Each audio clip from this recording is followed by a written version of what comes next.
Decodificando o DNA, com Maiana Zates. Professora, o que você traz de novidades para a gente hoje? Hoje eu vou falar de como um teste diagnóstico pode revelar surpresas inesperadas. Trata-se do teste para detectar o SARS-CoV-2, que foi coordenado pela minha colega Maria Rita Passos Bueno, no nosso centro, com a ajuda de vários estudantes e colaboradores, e cujo primeiro autor do trabalho, que foi submetido ao medRxiv, é o aluno de pós-doc Gerson Kobayashi. Como é que surgiu a ideia? Então, desde o início da pandemia, fala-se da necessidade de testar o maior número possível de pessoas. Entretanto, no início do ano passado, o único teste disponível era o chamado RT-PCR, que além de ser demorado, é caro e, portanto, pouco acessível para a população geral. Como no Centro do Genoma oferecemos testes genéticos de diagnóstico para famílias com doenças genéticas, Maria Rita teve a ideia de produzir um teste que fosse de baixo custo para confirmar ou excluir o diagnóstico da Covid-19. Já havia sido publicado anteriormente um teste rápido capaz de diagnosticar outros vírus, como Zika e Dengue, chamado RT-LAMP, e que é um teste colorimétrico. A questão agora era adaptá-lo para o SARS-CoV-2 e, além disso, poder testá-lo na saliva, ao invés do swab nasofaríngeo. Diga-se de passagem que a coleta nasofaríngea é bem desagradável. Quem já passou por isso sabe do que estou falando.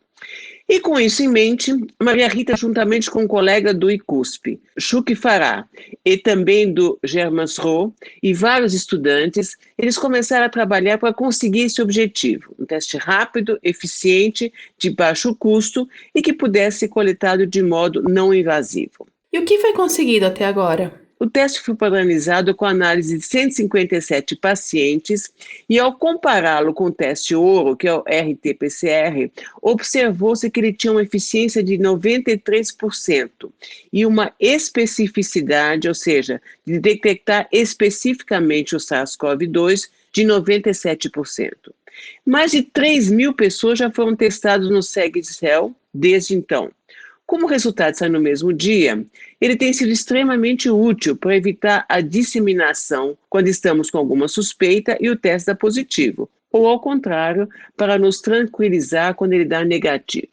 E qual foi a surpresa, professora? Uma das questões a ser explorada era se havia uma concordância entre a carga viral observada na saliva e no trato nasofaríngeo. Para isso, foram comparadas amostras de 21 homens e 29 mulheres. É um estudo colaborativo da professora Rita com o grupo da professora Silvia Figueiredo e Esther Sabino. Então, observou-se uma correlação positiva da carga viral e idade em mulheres mais jovens, mas não em homens. Mas a surpresa foi descobrir que, quando comparou-se a saliva de homens e mulheres mais jovens, abaixo dos 40 anos, a carga viral na saliva era, em média, 10 vezes maior nos homens do que nas mulheres. E essa diferença não foi observada para a carga viral do trato nasofaríngeo. E, além disso, essa diferença desaparece com a idade, isso é, após os 40 anos. Qual a consequência disso?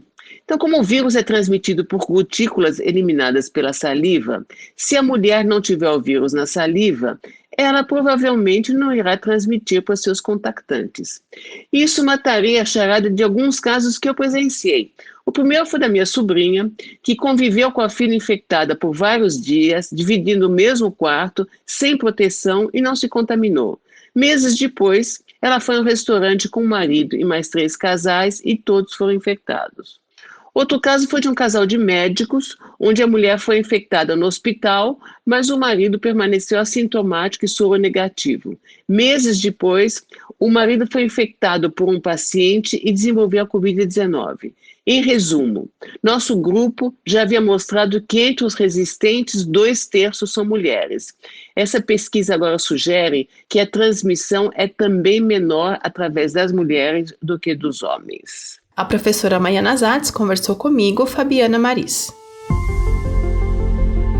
Decodificando o DNA, com Maiana Zates.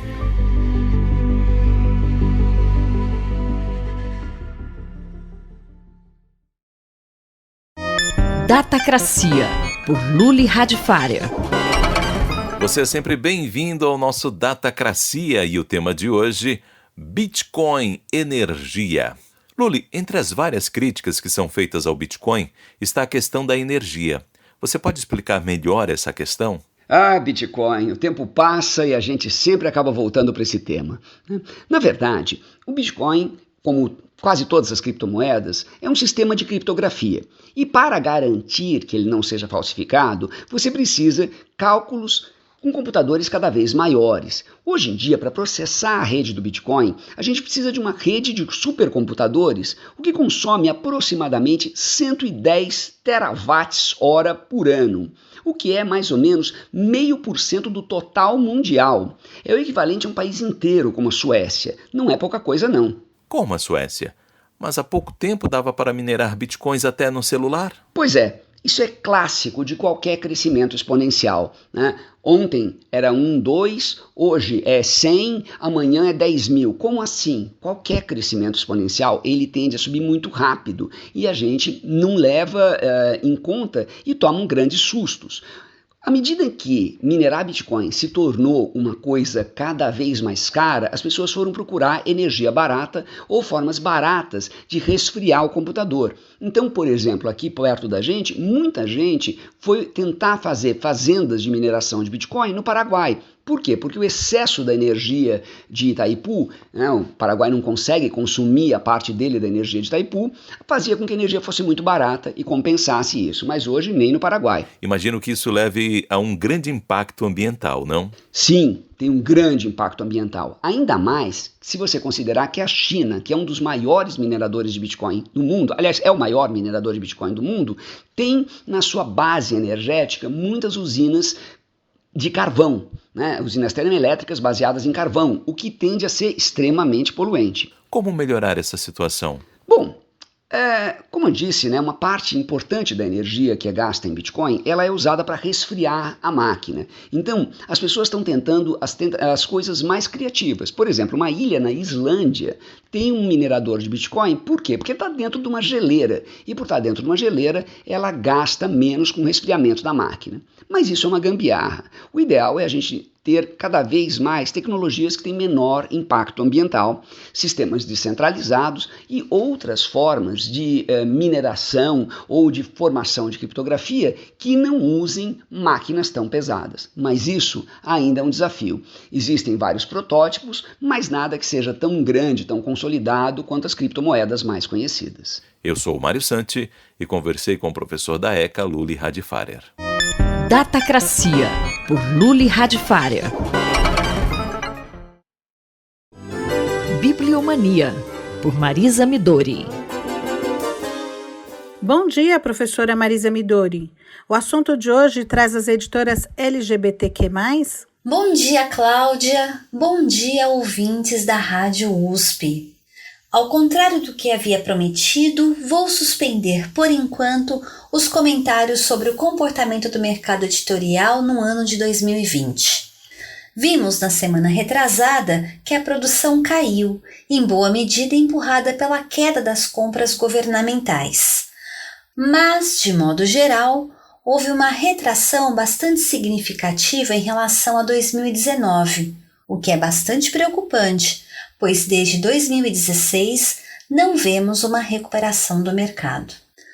Ocorre que, como temos apontado desde o início da nossa coluna, em 2016, sim, estreamos há quase 5 anos. Muito obrigada, ouvintes, pela presença constante e fiel.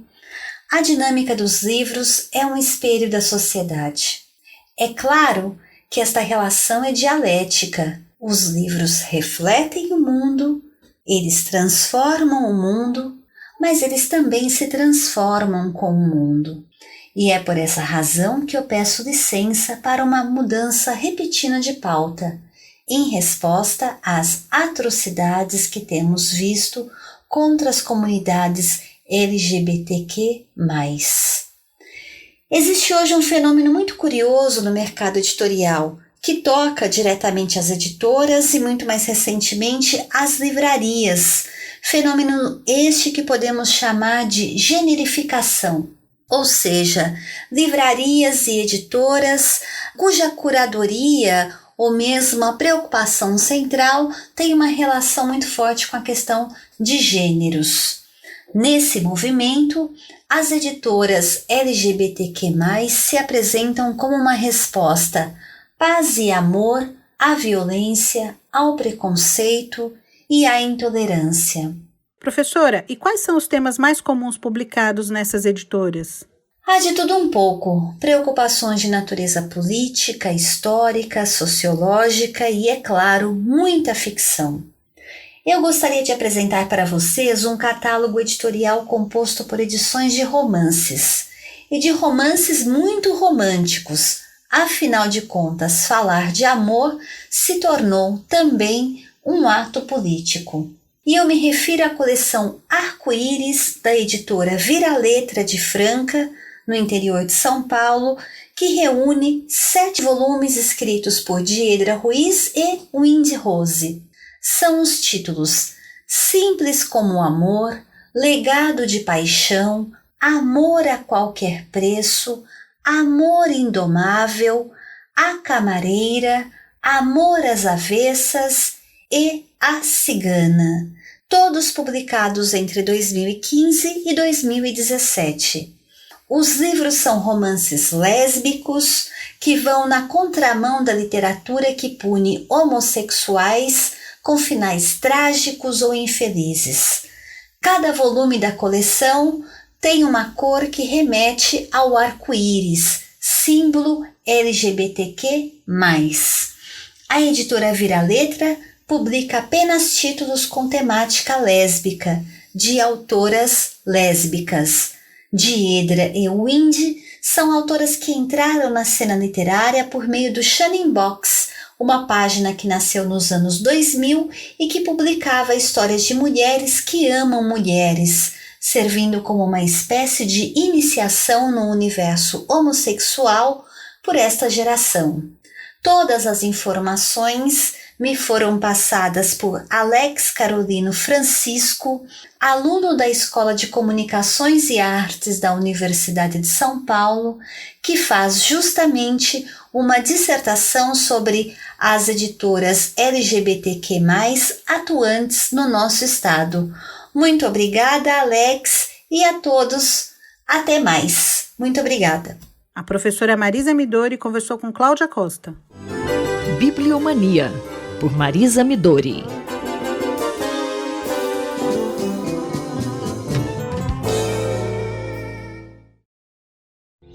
Ciência e Esporte, por Paulo Santiago.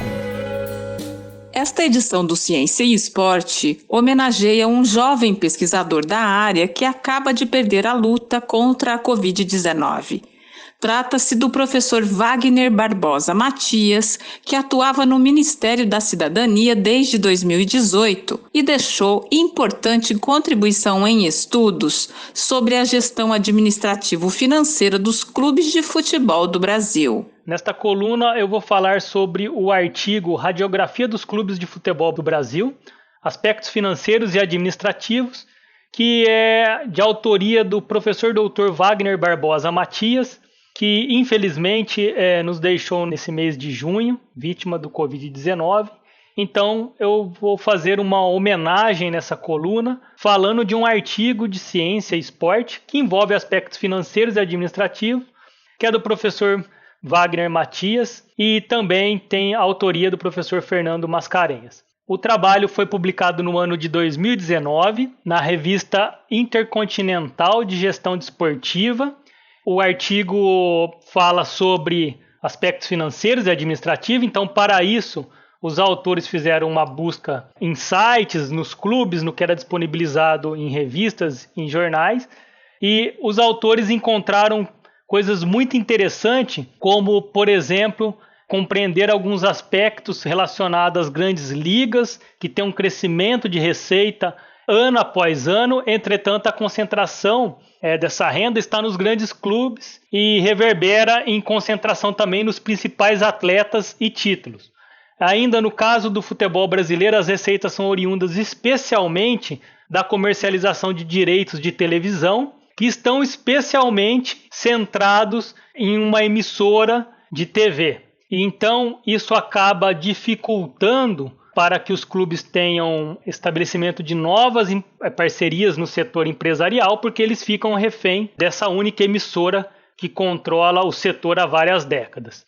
Também nesse cenário, eles mostram que são raros os momentos de superávit, com gastos concentrados no departamento de futebol, que são quase 70%, sendo que os melhores resultados nos anos mais recentes estão concentrados evidentemente na vigência da Time Mania e do Profut e outros ordenamentos de refinamento das dívidas.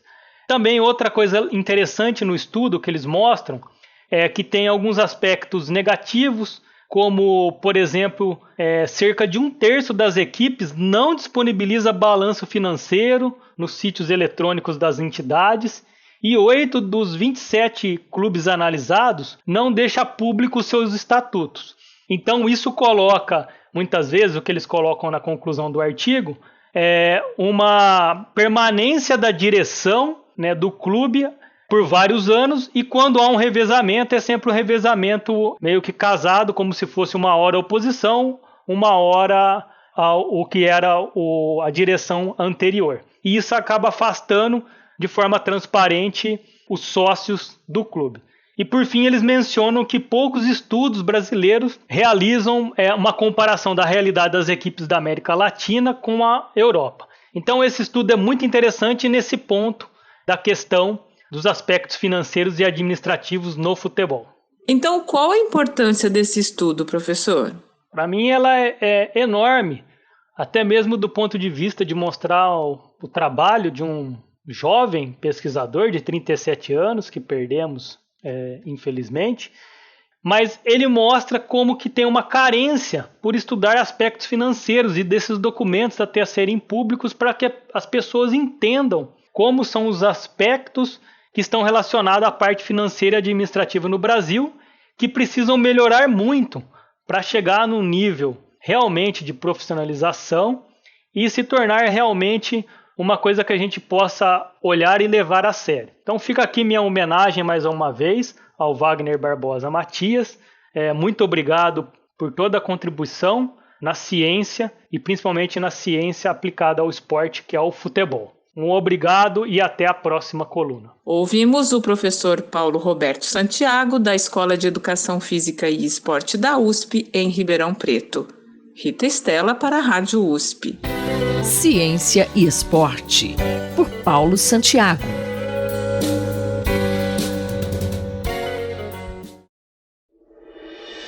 Conflito e Diálogo, por Marília Fiorilo.